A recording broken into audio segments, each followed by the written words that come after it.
इतिहास साक्षी है कि पुण्य भूमि भारत की गाथा भारत की अस्मिता, गौरव और राष्ट्रीय स्वाभिमान के लिए विदेशी आक्रांताओं से संघर्ष की महान गाथा है। बर्बर आक्रांताओं ने भारत की आत्मा पर चोट करने और भारत का अपमान करने के लिए हमारी संस्कृति और आस्था के केंद्रों को उद्ध्वस्त किया। सोमनाथ, काशी, मथुरा और अयोध्या के मंदिरों का तोड़ा जाना आज भी भारत की स्मृतियों में जीवित है। सन 1528 में अयोध्या में भगवान श्री राम के मंदिर का मुगल आक्रांता बाबर द्वारा तोड़ा जाना ऐसी ही एक अक्षम्य घटना थी जिसने सीधे भारत के सम्मान और आत्मा पर चोट की।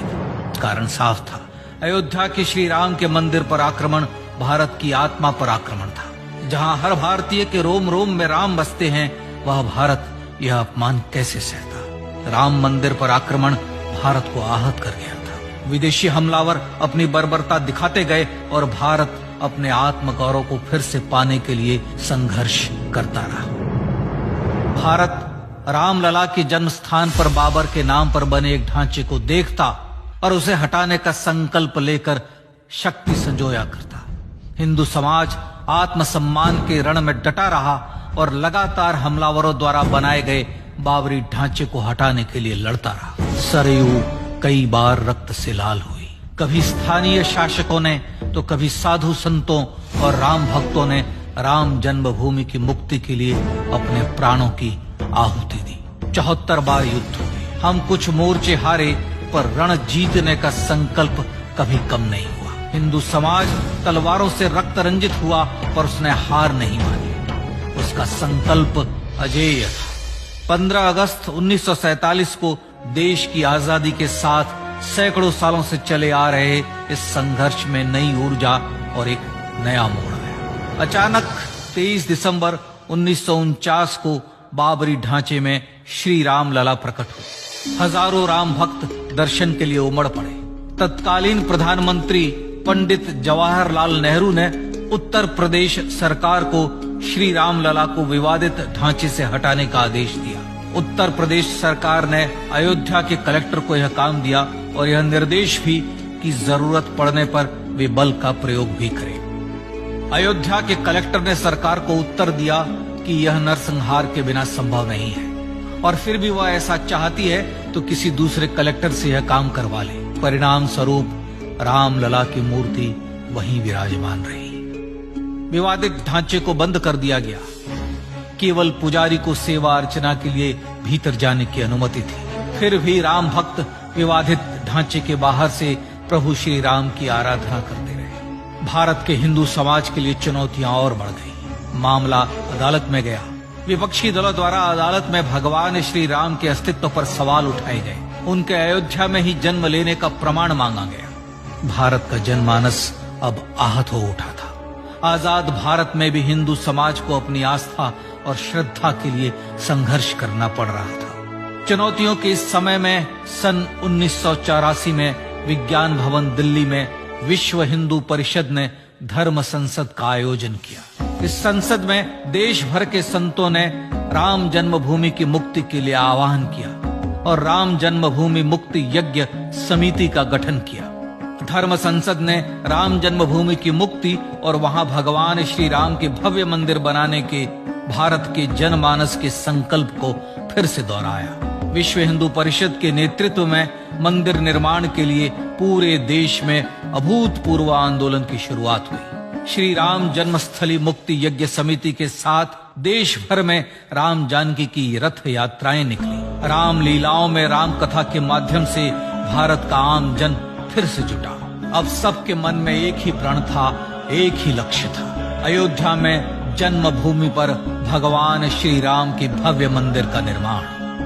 सन 1989 में विश्व हिंदू परिषद द्वारा गांव-गांव से रामशिला पूजन करके अयोध्या भेजी गई।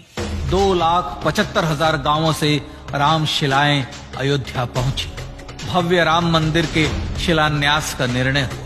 पूज्य संत महात्माओं और हिंदू समाज के अन्य प्रमुख नेताओं के निर्णय के अनुसार अनुसूचित जाति के प्रमुख नेता श्री कामेश्वर चौपाल ने 9 नवंबर 1989 को मंदिर निर्माण का पहला पत्थर रखा। राम जन्मभूमि पर मंदिर निर्माण के लक्ष्य की पूर्ति के लिए सन 1990 में सोमनाथ से अयोध्या के लिए श्री लाल कृष्ण आडवाणी ने रथ यात्रा की शुरुआत की। देश में जन भावनाओं का ज्वार उमड़ने लगा। श्री लाल कृष्ण आडवाणी के रथ यात्रा के साथ साथ मंदिर के लिए जन समर्थन बढ़ने लगा और छद्म सेकुलरवाद बेनकाब होने लगा। इस जन आंदोलन को रोकने की तमाम कोशिशें हुई पर सब व्यर्थ हुई। विश्व हिंदू परिषद ने देशवासियों से अयोध्या में जन्मभूमि पर मंदिर निर्माण के लिए 30 अक्टूबर और 1 नवंबर 1990 को कार सेवा का आह्वान किया। परिणाम स्वरूप लाखों राम भक्त कार सेवा के लिए देश के कोने कोने से अयोध्या आए। इससे देश की एकात्मता का विराट दर्शन हुआ। कार सेवकों को रोकने के लिए उत्तर प्रदेश के तत्कालीन मुख्यमंत्री श्री मुलायम सिंह यादव ने अयोध्या में परिंदे को भी पर न मारने देने की घोषणा की। स्थितियां गंभीर हो गई। अयोध्या से 100-100, 200 किलोमीटर दूर रेलगाड़ियां रोक दी गई। अयोध्या युद्ध भूमि बना दी गई। मार्ग बंद, रेल बंद, चप्पे चप्पे पर पुलिस। अयोध्या सैनिक छावनी में बदल गई। राम नाम पर ऐसी पाबंदी कि अर्थी ले जा रहे लोगों तक को रोका गया क्योंकि वे राम नाम सत्य कह रहे थे। लेकिन सैकड़ों किलोमीटर की यात्रा कर कार सेवक अयोध्या पहुंचने लगे। राम के गीत गाते, होठों पर हंसी और पांव में छाले लिए राम काज के लिए राम भक्त देश विदेश से अयोध्या पहुंच ही गए। कार सेवकों पर गोलियां चली। अनेक कार सेवक शहीद हुए। आजाद भारत में जन्मभूमि पर राम मंदिर के लिए कार सेवकों ने फिर एक बार अपना बलिदान दिया, पर कार सेवकों ने विवादित ढांचे पर भगवा फहरा ही दिया और इस तरह कार सेवा सफल हुई। श्री राम जन्मभूमि आंदोलन ने भारत की सुप्त आत्मा को झकझोर कर जगा दिया। विश्व हिंदू परिषद ने फिर एक बार 6 दिसंबर 1992 को कार सेवा का आह्वान किया। राम भक्तों को कार सेवा करने देने के लिए अदालत में प्रार्थना की गई, पर अदालत ने कोई निर्णय नहीं दिया। परिणाम स्वरूप बौद्ध, जैन, सिख, स्वामीनारायण संप्रदाय, गायत्री परिवार, हर पंथ मत विचार के हिंदू एकत्र हो गए। छूत अछूत का भेद मिटा, जाति की पहचान मिटी। हम सब हिंदू, हम सब सिंधु बन गए। राम सिंधु में ज्वार उठा और देखते ही देखते 6 दिसंबर 1992 को श्री राम जन्मभूमि से बाबरी ढांचा सदा के लिए हट गया।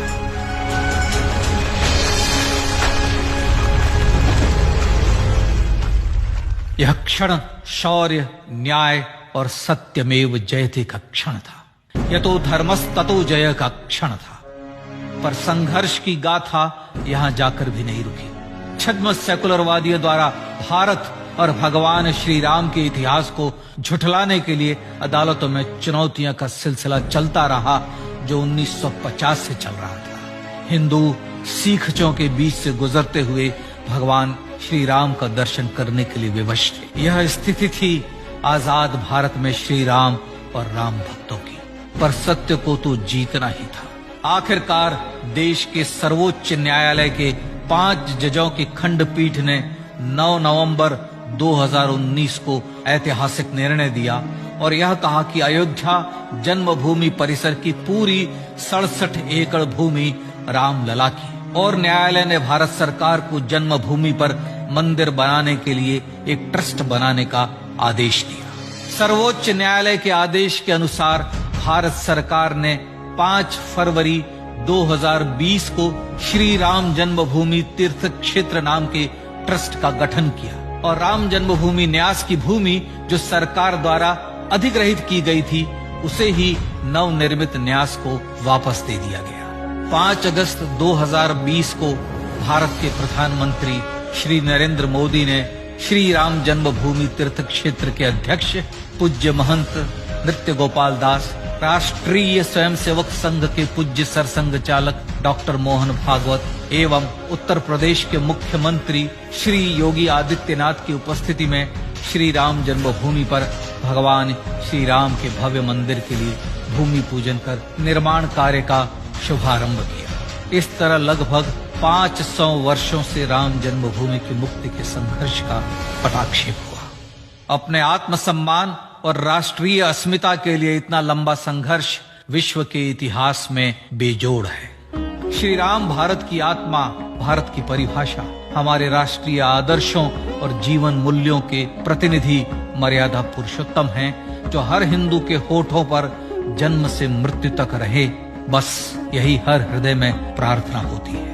राम भारतीय राष्ट्रीय स्वाभिमान और आसेतु हिमालय से समुद्र पर्यंत तक जन जन को एकात्मता के बंधन में बांधने वाले रक्षा सूत्र है। अयोध्या स्थित श्री राम जन्मभूमि पर बाबर का हमला वास्तव में भारत के स्वाभिमान और राष्ट्रीयता पर हमला था। प्रधानमंत्री श्री नरेंद्र मोदी द्वारा श्री राम जन्मभूमि पर राम मंदिर का पुनः निर्माण न केवल बाबरी मानसिकता का पराभव है, बल्कि संपन्न, सुखी, सुसंस्कृत, सर्वशक्ति संपन्न स्वराष्ट्र का सूर्योदय भी है। यह उस राम राज्य की दिशा में वह कदम है जिसकी अभिलाषा राज राजेंद्र चोल, कृष्णदेव राय, छत्रपति शिवाजी महाराज से लेकर महात्मा गांधी तक ने की थी।